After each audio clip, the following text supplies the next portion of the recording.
This is Isaac Morehouse. Welcome to the podcast where we discuss education, entrepreneurship, big ideas, how to put them into practice in the real world, and above all, how to live free.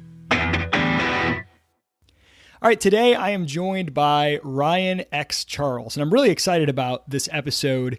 Ryan is somebody who I feel like I know him, even though we've never met personally or even really corresponded besides the email when I asked him to come on. But ever since I heard him on Steve Patterson's podcast, giving the best explanation I've heard to date on the Bitcoin scaling debate, and if some of you are at least a little bit familiar with that, if you're not, go check out the episode we did with Roger Ver, where we touch on that a little bit, but also definitely check out Ryan's appearance on the Steve Patterson podcast. But I thought that was such a great explanation. So I started following this guy, Ryan X. Charles, on Twitter. He's got a name that sounds like he should be heading up a band of mutants or superheroes. It's just amazing.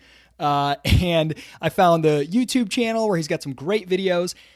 And it led me to, and I kept seeing in his byline, founder of yours.org. And he didn't really talk about that much on Steve's podcast. But so I wind up over at yours.org, and it is an amazing platform. We're going to talk about it here that uses cryptocurrency to enable micropayments for content creation. And we'll talk a lot about that. But really became fascinated with the whole platform, all the things that are possible with it, and a lot of the work that Ryan's doing. So was thrilled when he agreed to come on the show. So with that setup, Ryan X. Charles, welcome to the podcast. Well, thank you very much, Isaac. Very happy to be here. So we got to start first with your badass name. What does X stand for? Sure, yeah. So actually the name is a pseudonym. So I'll go ahead and share the top secret real name. My real last name is Dick Herber. And the story is just a little bit silly, but it's just when I switched my careers from physics to Bitcoin in 2013, I basically adopted, a sort of handle or pseudonym as a better public-facing name than my legal name.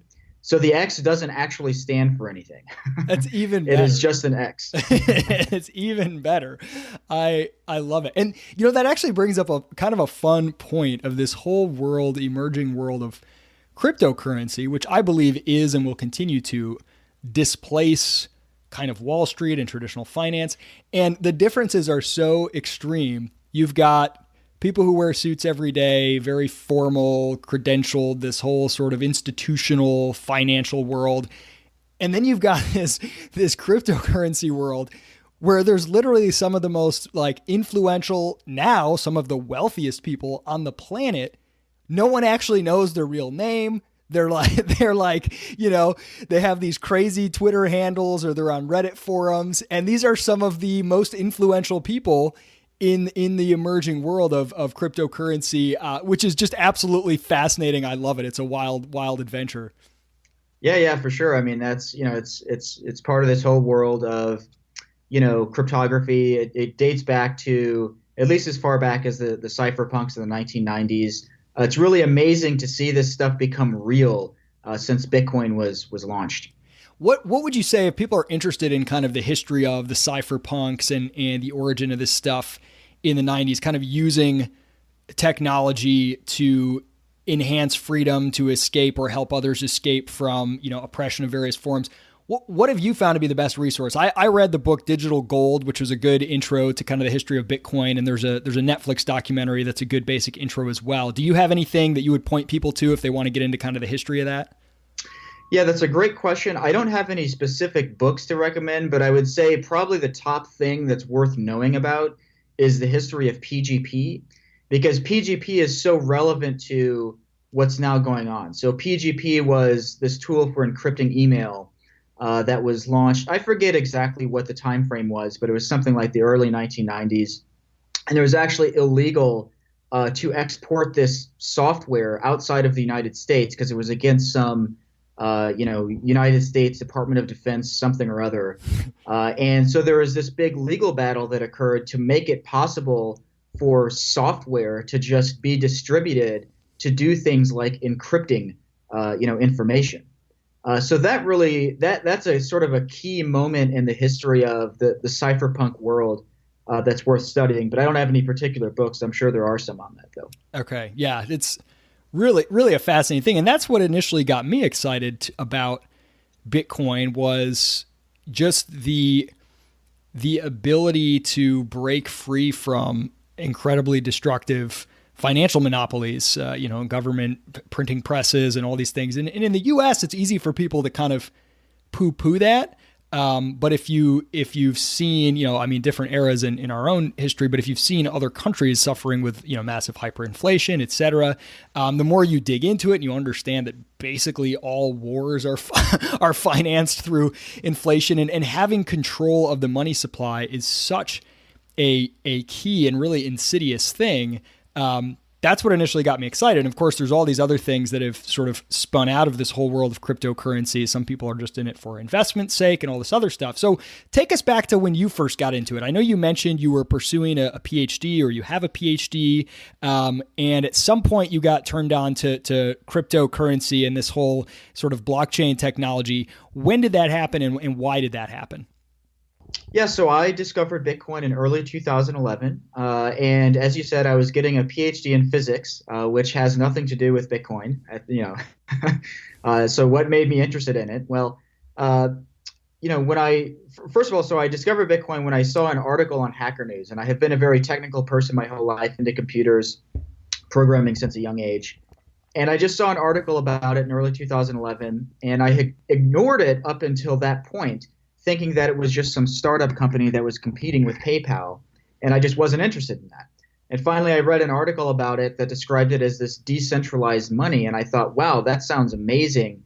That could be the type of thing that could, fix the financial system.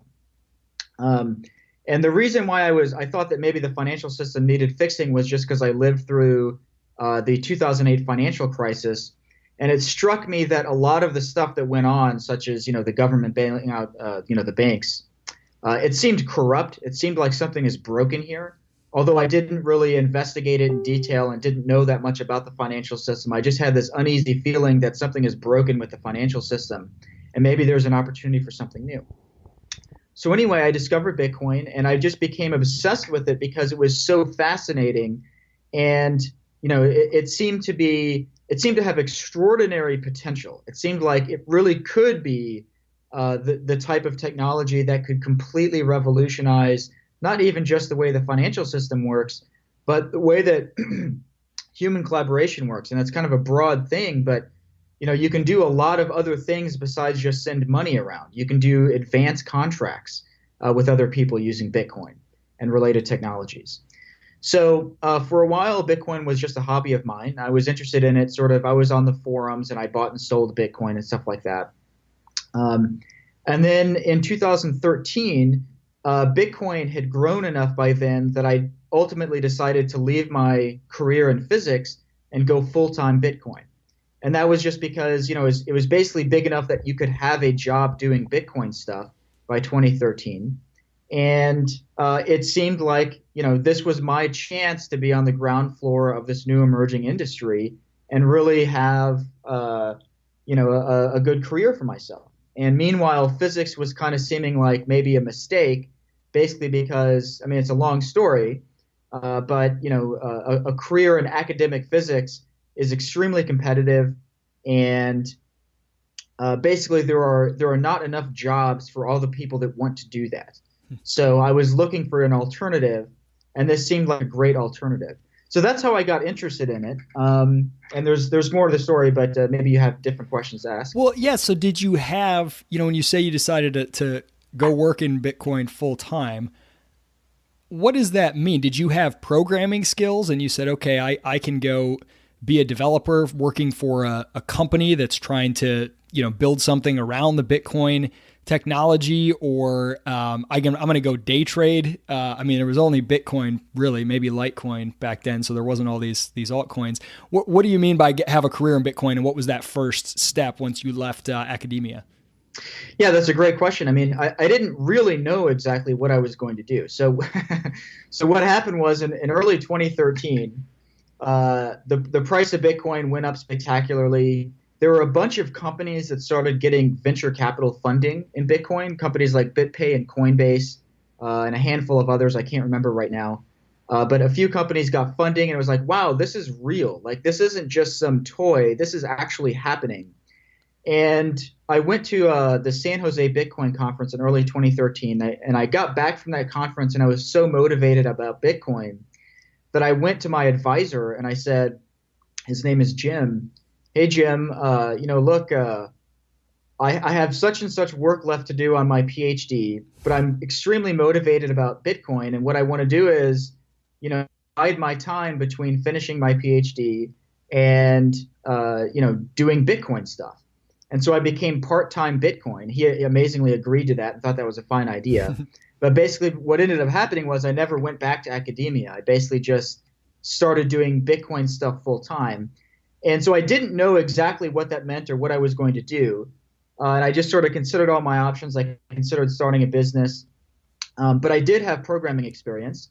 I have quite a lot of experience, writing software of all sorts and all sorts of experience with technology, just basically because it was a passion of mine since I was a child. And so it became clear that actually getting a job as a developer was a pretty good idea. So I ended up joining BitPay as an engineer, and I moved to Atlanta. And so that's how I got my start in a Bitcoin career. BitPay is such a great company. They were one of the earliest Praxis business partners, and we've placed some apprentices there. We had Stephen Pear, one of the co-founders, come and speak at our Praxis weekend last year, and I'm such a big fan of theirs. So it's cool. I actually didn't know that you had worked at BitPay. That's a cool connection. Okay, so you're working at BitPay, which is essentially helping businesses adopt Bitcoin or use Bitcoin to be able to accept it and use it for transactions. And at what point, because I know reading through trying to scour the web and unlock the mysteries of Ryan X. Charles, that at one point you were working for, or I don't know if this was paid or if it was an open source thing, but for Reddit, trying to basically get Reddit to adopt a Bitcoin-based monetary system instead of just Reddit Karma, which is just a sort of fun, it's like likes on Facebook, to actually put some prices involved, monetary value. When did that happen? Yeah, great question. So it is totally for real. It sounds bizarre that maybe there's something like it's not a real thing or something, but it was actually a real job. I was actually the cryptocurrency engineer at Reddit. So how this happened was as follows. So I was working at BitPay.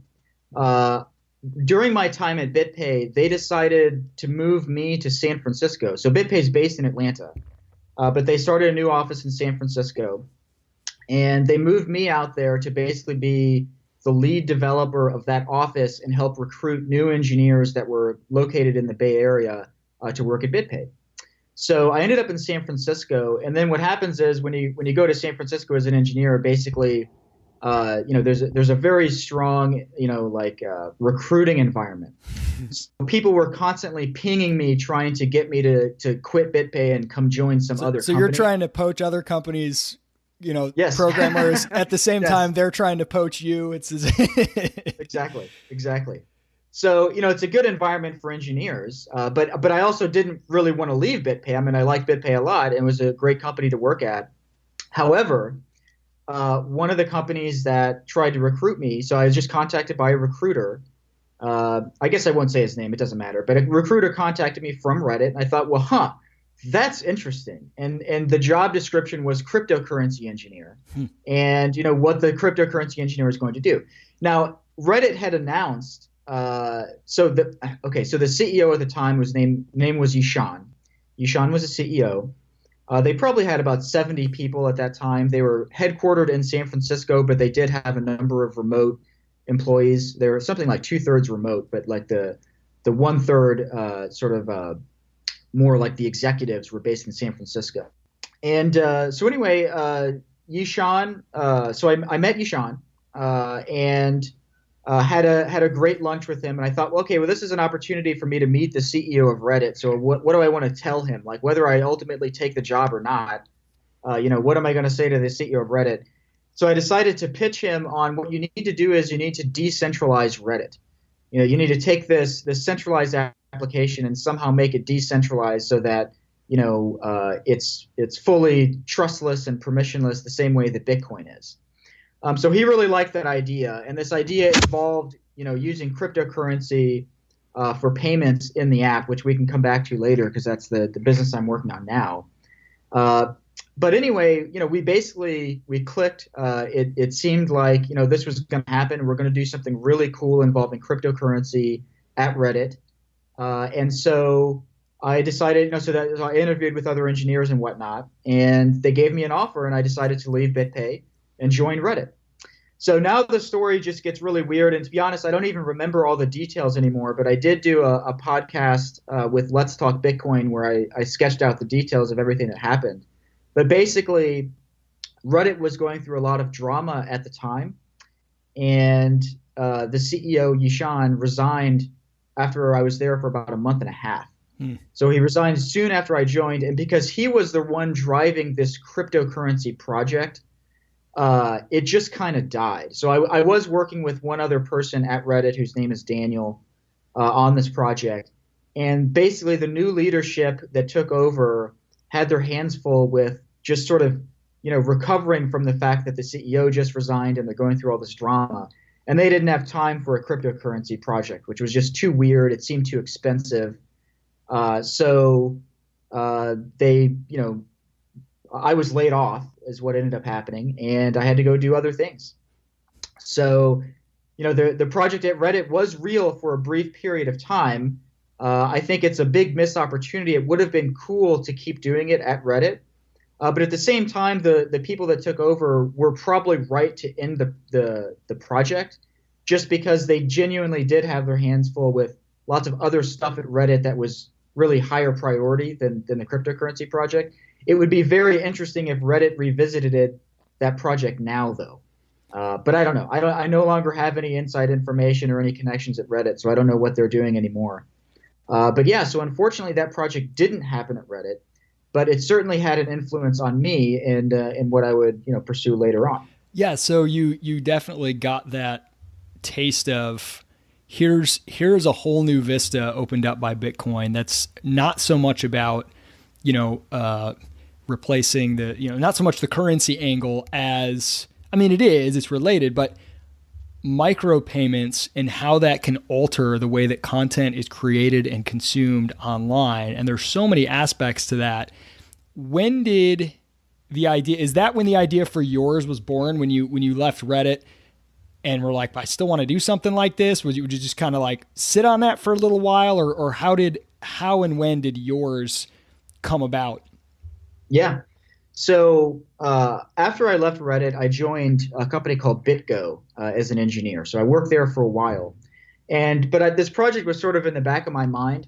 And basically, here's how I see it. I mean, you can just sort of brainstorm the number of things you could do with cryptocurrency or cryptocurrency-like technologies in social media, and it would really be amazing to see all these things happen. There are so many things. So the internet or the web is primarily funded by ads, and then to a lesser extent subscriptions.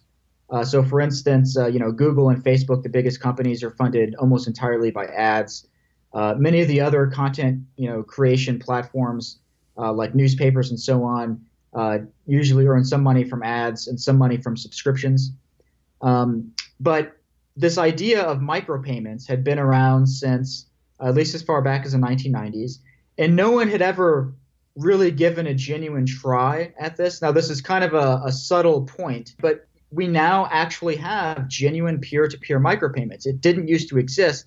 All the things that people had tried beforehand were incomplete in some way. So, for instance, usually they had to require KYC AML to cash in and cash out. So you'd have to hook up your bank account, and it'd be like this lengthy process of registering who you are and being able to cash out. Often, actually, before people even linked into the banking system, they would actually mail you a check. So a lot of these services, in order to cash out your money, they would accumulate funds for you, and then if you earned over $25, they would physically mail you a check, every month. I think I've heard YouTubers, I don't know if they still do this, but say that you get a check mailed to you which just seems absolutely absurd when you think about it. What is KYC AML?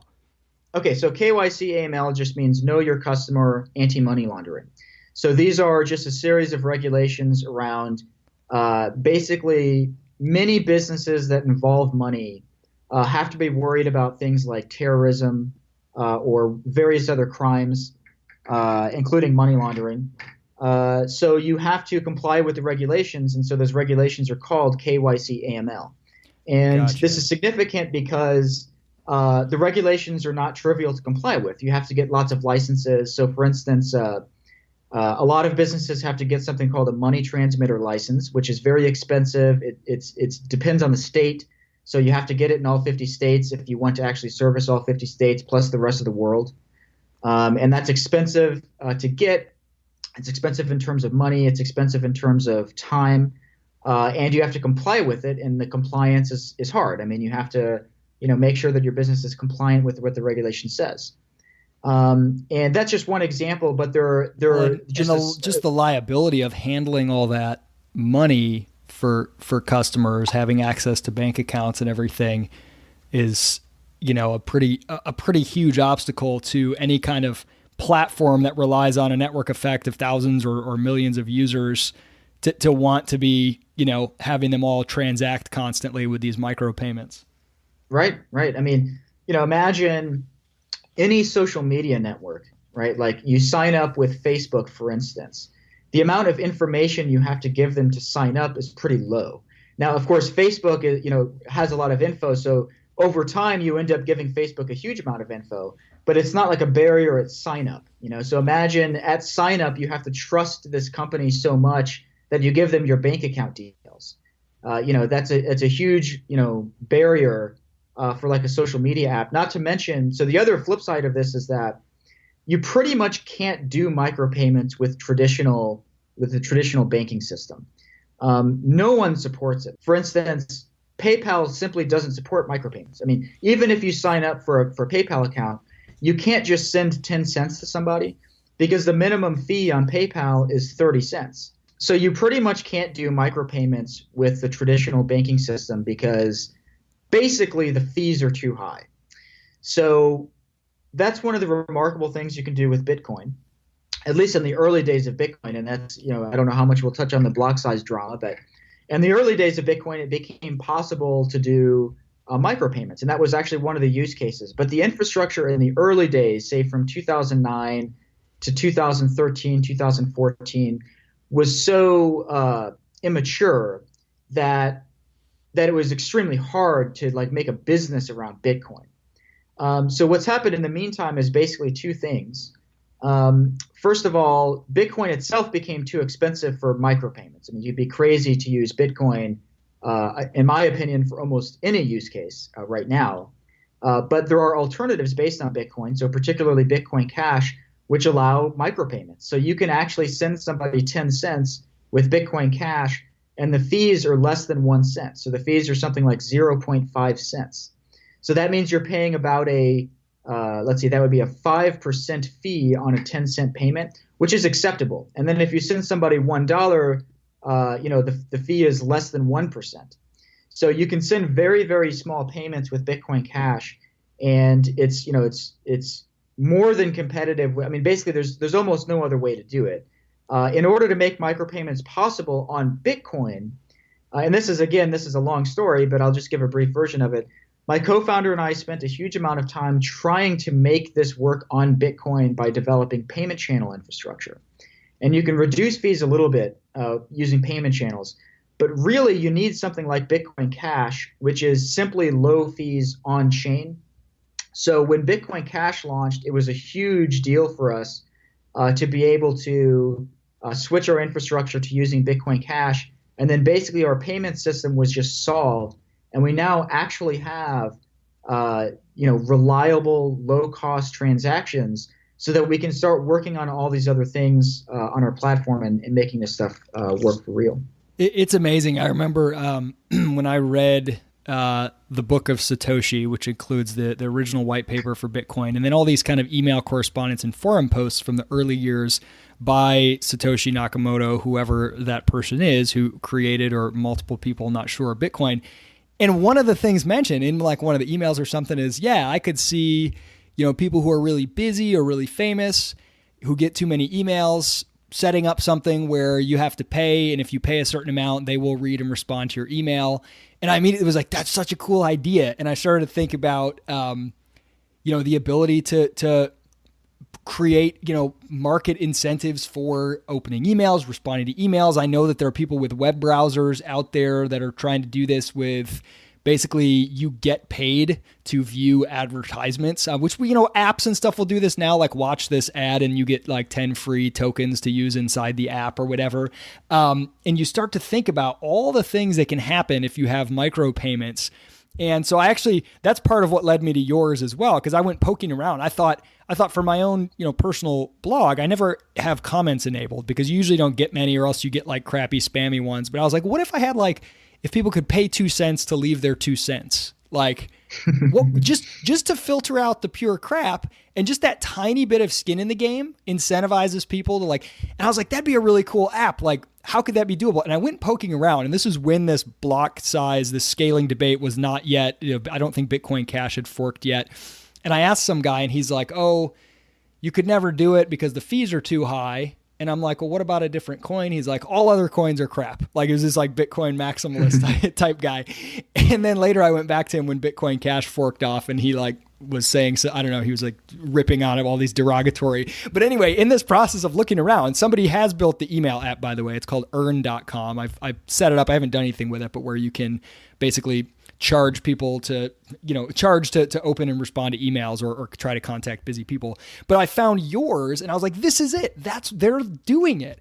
And it really helped me understand the scaling debate, which is now sort of represented by Bitcoin Core versus Bitcoin Cash. Your article on why yours, first you were using Bitcoin, and then you switched to Litecoin, and then you switched to Bitcoin Cash when it became available. And better than any argument, and I'm telling anybody out there listening, is go to yours.org, set up an account, and you know what? After you create an account, email me, isaac@discoverpraxis.com, your profile on yours. I will go and I will tip you your first $1 in Bitcoin Cash, and that will let you vote and publish articles and whatever.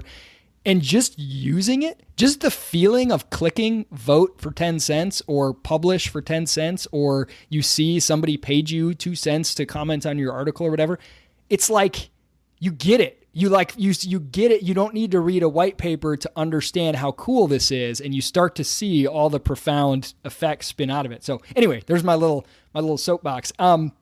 So you had this idea, you were interested in it, micropayments were now possible. When did yours.org get off the ground? Yeah, so in the summer so it's actually pretty old. So it's actually, at this rate, it's about 2.5 years old now, even though we only just launched. So I'll tell the story in a nutshell. In the summer of 2015, Reddit was still going through a lot of drama, and this was after I had left Reddit. And I wrote an article called Fix Reddit with Bitcoin. And this is just the article was just me revisiting, my time at Reddit and all these ideas I had about how to use Bitcoin to solve problems with social media. And my article was pretty popular. And I realized, there's a real audience here of people that would love to see something like this exist. And so I decided, after some time to leave my job at BitGo and just start pursuing this project full time. And it's similar to when I left my PhD to get into Bitcoin, I didn't know exactly what I was going to do. Same thing here. I just sort of I just have to do this somehow. And so I left my job without really a concrete plan of what I was going to do. But what ended up happening was, so we had sort of an open source project for a while where we just developed some basic infrastructure. But then it became clear that basically, we needed to have a real business here so that we can fund the project and, first of all, presumably either raise money or earn money or something just to fund it, as well as to pay ourselves so that we can, continue to work on it and so on. So eventually it became a business. I found a co-founder whose name is Clemens. Clemens has a PhD in computer science from Oxford, and he had done basically very similar projects. And he came to me because he was interested in this and wanted to sort of join. And so we decided to co-found the business together in early 2016. And then what ended up happening was, so we had this sort of basic infrastructure. We had 1 or 2 prototypes, but the problem was that the fees were too high. So we couldn't we weren't really achieving the mission because if you just used Bitcoin as is, the fees were just too high. And it's really funny, actually, in hindsight, because in early 2016, around the time of our first prototype, the fees were about 5 cents for a transaction, which was too high. We thought, Right. well, you can't send like a 1 cent payment, with a 5 cent fee. So we decided to go off and build this payment channel infrastructure because we knew that it was theoretically possible to use payment channels, which is a sort of another layer on top of Bitcoin, to allow most transactions to be off chain, which would lower the fees. So we spent a huge amount of time developing payment channel infrastructure, something like a year or a year and a half total of our lives, Clemens and I, writing this software, making it work. We had it working. We had routed payment channel technology working in early 2017 that substantially reduced fees on Bitcoin. But the problem is that the fees on Bitcoin kept rising, and they got so high. They got up to from 5 cents in early 2016 to about $5 in early 2017 that were like, well, our technology actually doesn't work for this. Like literally the cost of opening a payment channel, because you have to pay a fee to open a channel. So like the minimum cost is at least one transaction, and really it's actually several, and really the transactions tend to be larger than average for technical reasons. So $5 is like a minimum fee to like just begin using the thing. And we're like, well, that's just too expensive. So that's why we ended up switching to Litecoin, because Litecoin is technically very similar to Bitcoin. So we were able to switch all of our technology to Litecoin. But actually, it turned out that Litecoin had the same problem because fees on Litecoin were, again, they were about 5 cents in early 2016. And the price of Litecoin actually kept rising. It didn't rise that much at first, but then later this year, later last year, late 2017, they started rising spectacularly. And due to just certain design decisions on Litecoin, the fees are actually somewhat higher on sort of it's hard to describe, but so blocks aren't full on Litecoin, but actually the fees are still high because they have a minimum transaction fee for relaying that's kind of high. So anyway, the fees ended up being high enough that our technology still worked, but it still wasn't ideal. And then Bitcoin Cash launched, and Bitcoin Cash just has low fees on chain. So we actually didn't need the payment channel technology at all. And again, Bitcoin Cash is so similar to Litecoin and Bitcoin that we were able to easily pivot our infrastructure. It only took maybe 1 day or so to change things to make it work on Bitcoin Cash. And we were able to, and this is it's very technical, but we spent all this time developing the payment channel technology, and we had to sort of swallow our pride and just archive all of that stuff because we didn't need it anymore. And I wrote an entire article called Why We Switched from Litecoin to Bitcoin Cash, where I go over all of the subtle sort of complexity of making payment channels work well for end users, and it's extremely hard. And we had probably about 50 to 75% solved it, but not 100%. So the fact that we were able to archive the payment channel technology and use on-chain Bitcoin Cash transactions made our lives so much easier that we finally were able to actually launch the product for real in August of 2017. And then what we've been doing since then is basically experiment with different payment models. Like you mentioned the paid comments. We thought that was a cool idea, and no one had ever tried that before. So why don't we try this? We have a payment system in the app, so we can do paid comments. So basically, that's the mode we're in now. We finally have all the pieces working. We were actually the first company to switch to Bitcoin Cash. If you look at all the companies out there that use cryptocurrency and things, we were the first one to switch. There were a few wallets, of course, and exchanges that supported it first, but they support many cryptocurrencies. We were the first one to switch exclusively to Bitcoin Cash. And since then, a bunch of other companies have added support for Bitcoin Cash. And I expect some of them over time to eventually fully switch, like BitPay, for instance. BitPay still, they've committed to supporting Bitcoin Cash. What I think will happen there is Bitcoin no longer makes sense for payments.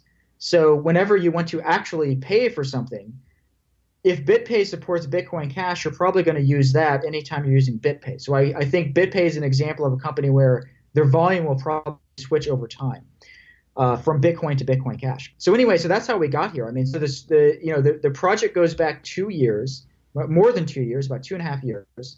And we've somewhat been intrinsically, due to the nature of what we're trying to do here by having low fee payments in a social app, we've been tied up in this Bitcoin block size debate this whole time, trying to lower fees on Bitcoin through technical means, and then eventually basically just giving up on Bitcoin and switching to this new technology, Bitcoin Cash, which just makes our lives way easier and allows us to move more quickly on the product.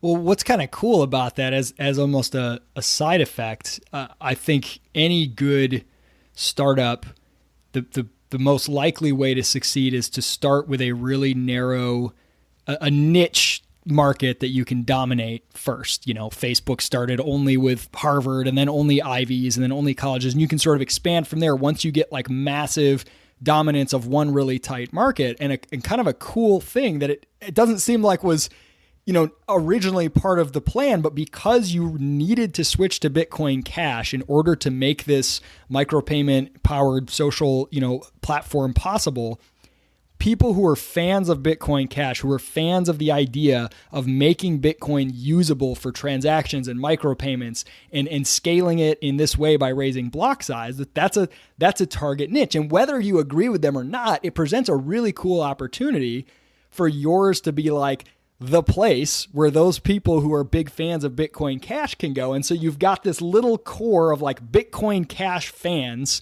maybe core isn't the right word to use, who are sort of some of the earliest users of yours. And it's really neat. I mean, if you go to yours.org, you'll see a lot of the articles are about Bitcoin Cash and related things, but that's kind of a nice starting point. It's nice to have like one small niche that you can really dominate, and then you can sort of add from there. And there's more. I mean, every day, this is such a new platform.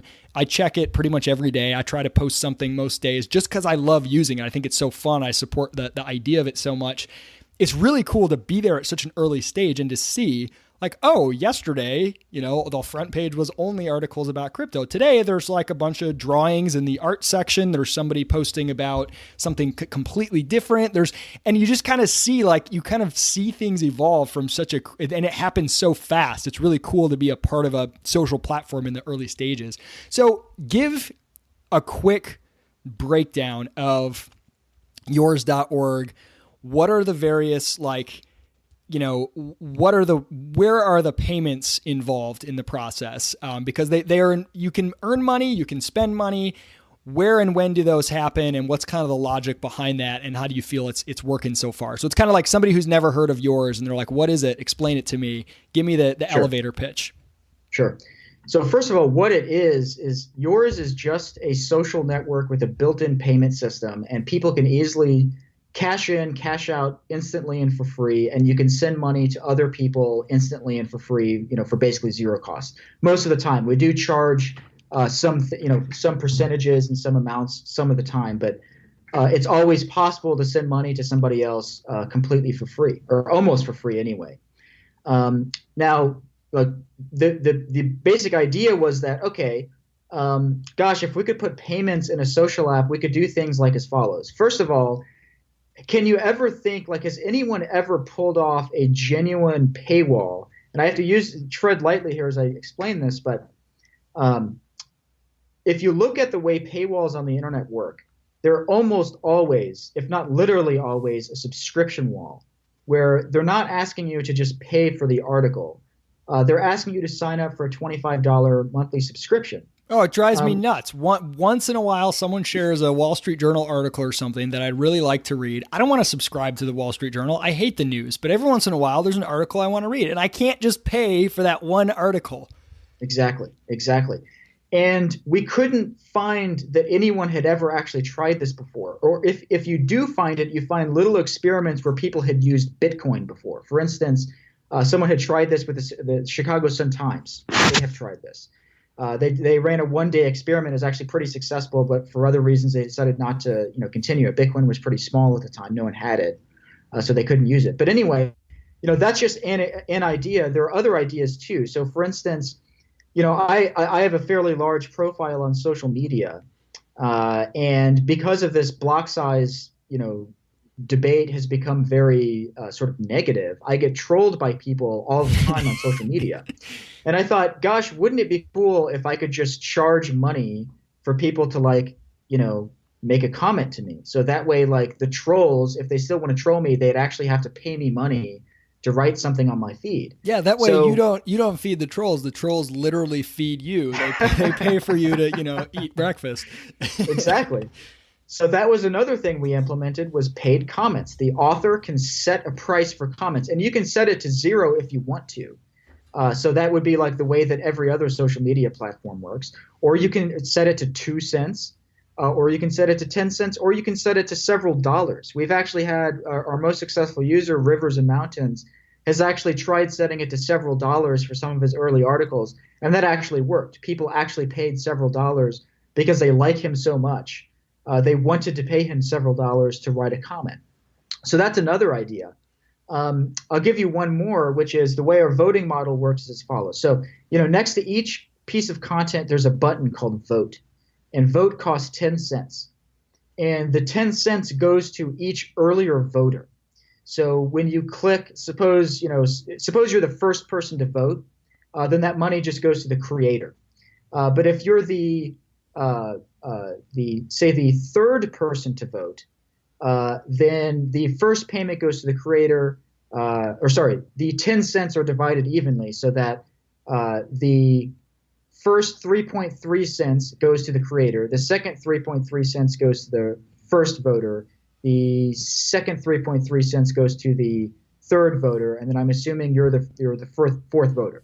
So the payments are distributed to earlier voters. So it's a little bit unusual. It's kind of hard to understand at first. But the idea is that if you vote on content that's good early, then you will actually profit from this. So it costs you 10 cents to make a vote. But if enough other people vote later on, you'll end up earning more money from that than you paid. So the idea is to incentivize voting on content by giving people a profit opportunity.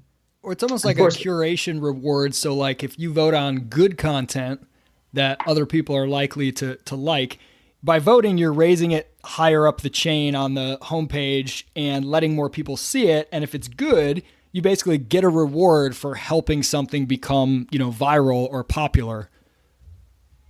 Yeah, exactly. So, that's the idea is that, you can curate the content on the site and make it better because you're bumping up high quality content and you're financially incentivized to do so because if you're good at it, you'll earn money. So another. Oh, go ahead. No, go ahead. I was going to ask you about the other. You're going there already. Yeah, I mean, the idea here is like, look, there are so many things we can do. It's actually, frankly, hard to focus because, no one has tried almost any of the things that we can now do in our app. Like no one's tried the voting model. No one's tried paid comments.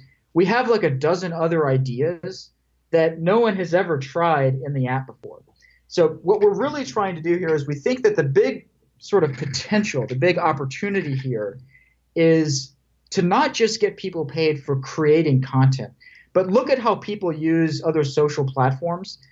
It's not just the creators that are doing good work. It's all these other people that vote on content are actually creating value by voting on things. People are creating value by curating a feed on, say, Twitter or whatever it is. They can retweet things.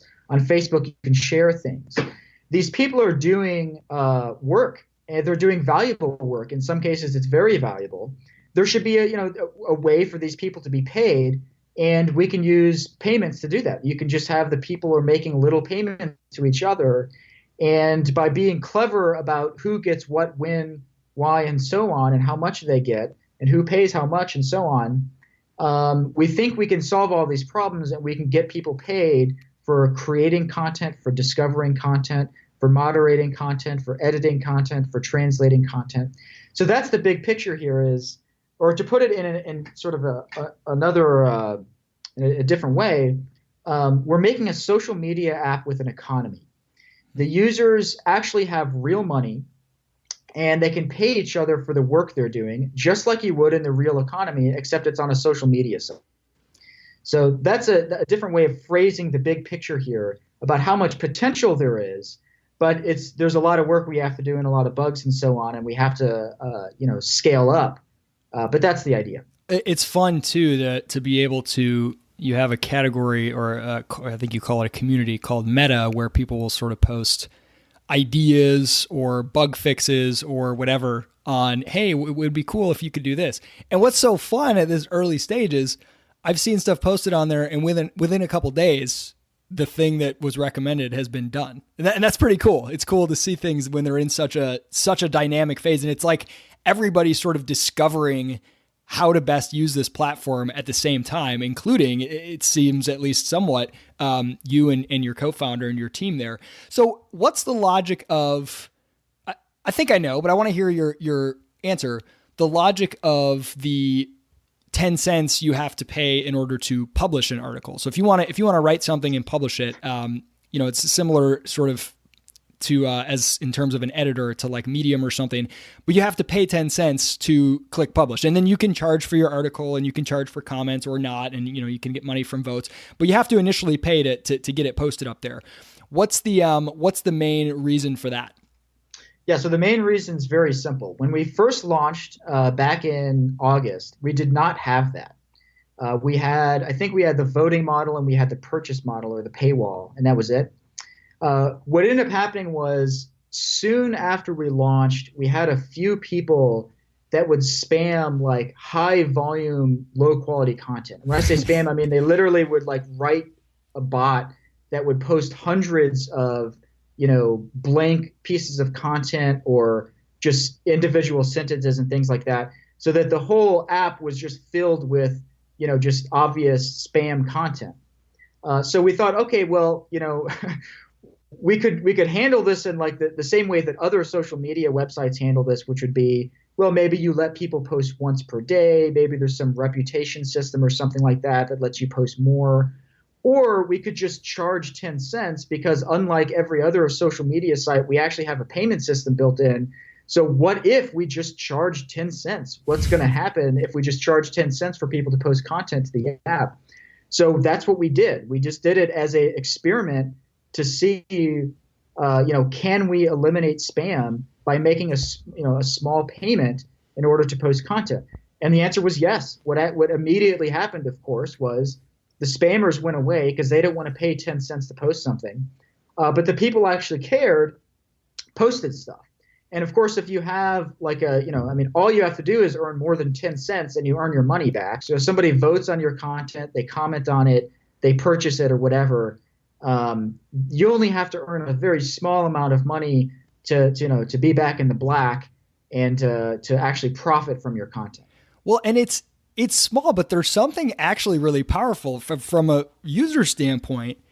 Even though it's only 10 cents, having a tiny bit of skin in the game. Okay, I've got to pay 10 cents to publish this. So when I first set up an account, I just put $1 of Bitcoin Cash on it. And I told myself, if I can turn this $1 into more money on here, then I'm doing something right. And so 10 cents was like, that's 10%. I only get to post 10 things and then I run out of money. So they've got to be good enough to earn me at least 10 cents back. And there's something that happens psychologically. I mean, people do the same thing on Reddit when the karma it's not even like liquid in the outside of Reddit. So there's something about knowing I've got something here. And also there's the visual thing where it'll say spent 10 cents. It will show how much you earned or spent.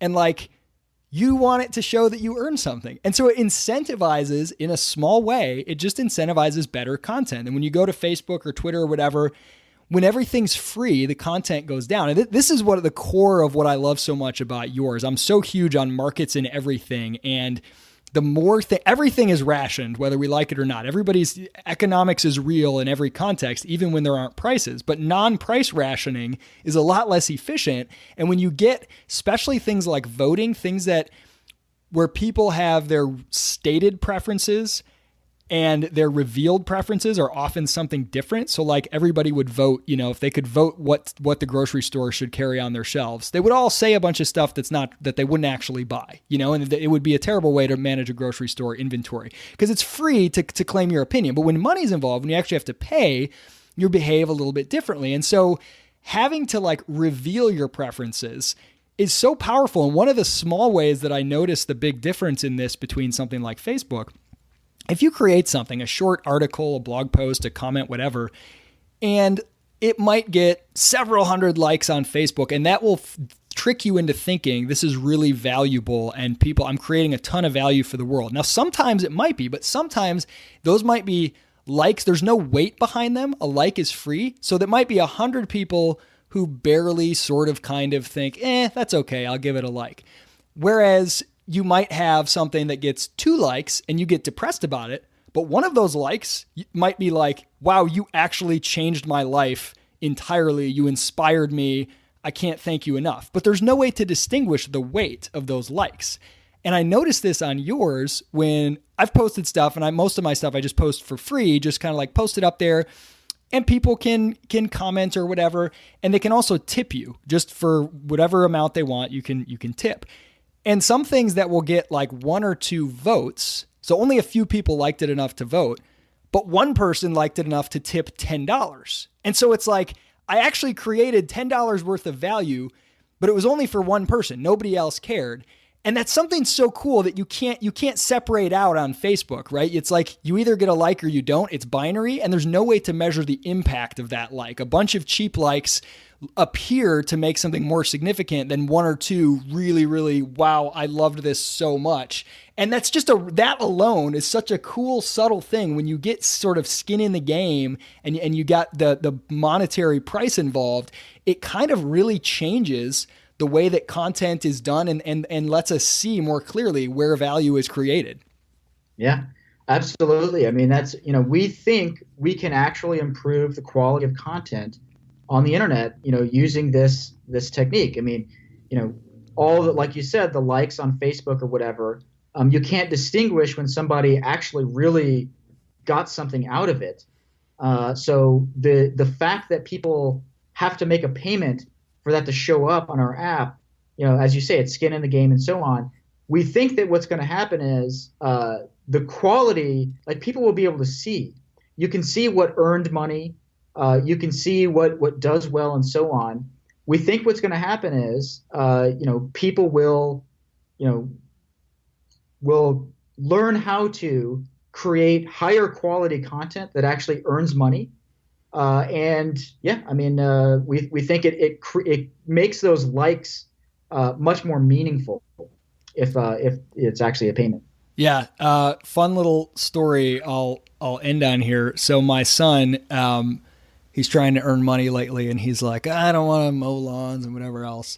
And I told him about yours, and he likes to write, and he likes to critique movies and video games and whatever.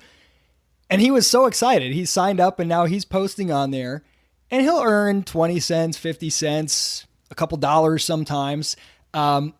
He's 12. His writing and grammar aren't always the best, but when he sees, okay, this isn't earning very much, he'll come and ask me like, hey, would you edit this? And would you help it? I don't want, and then he'll get mad. He'll be like, I don't want pity. I don't want people to pay me because they think it's cute that I'm 12. I want my content to be really good. And I'm like, well, you got to I said, if I were you, I'd play it up. I'd be like, I'm a 12-year-old, get the money, get the pity money. People think it's cute, cash in on your cuteness. You can't do, but it's just so cool that he was like thrilled. He goes, I never wanted to start a YouTube channel. It felt like a lot of work. It's getting really competitive. I don't know if that's my thing, but I like to write. He was starting to blog anyway. And just the ability to earn like a few cents a post or whatever it is. I mean, I think he got like $20 last month total. And part of that was because the price of Bitcoin Cash went up, which is also fun because now he's got a reason to pay attention to that. But it was just a really cool thing to see him get excited about that. And it's like, it's the real world. He's got to compete. Nobody's just going to give him stuff. He's got to create good content. And some of the stuff he creates doesn't earn anything. And he sees that and he understands the feedback. And he's like, okay, people like this one. I should do more like this. Really, really cool. Ryan, where is the best place for people to follow you, find out more about you? Sure. So I'm big on Twitter. My Twitter handle is Ryan X Charles. You can also just go to my website, ryanxcharles.com, and you can see all of my links to social media. Unfortunately, we don't have following yet on yours, so you can't follow me on our platform yet. We'll hopefully implement that soon.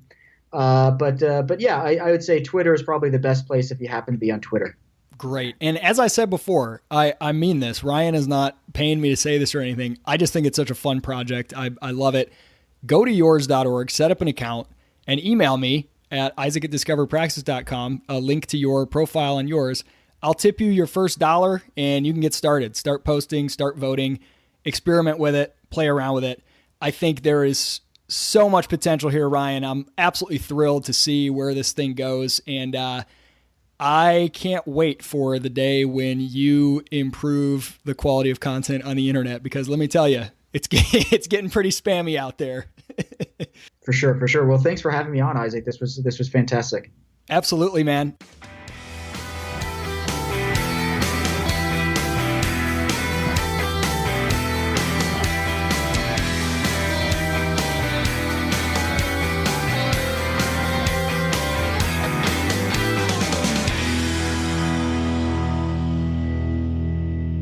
Hey, I want to tell you about 2 other podcasts real quick.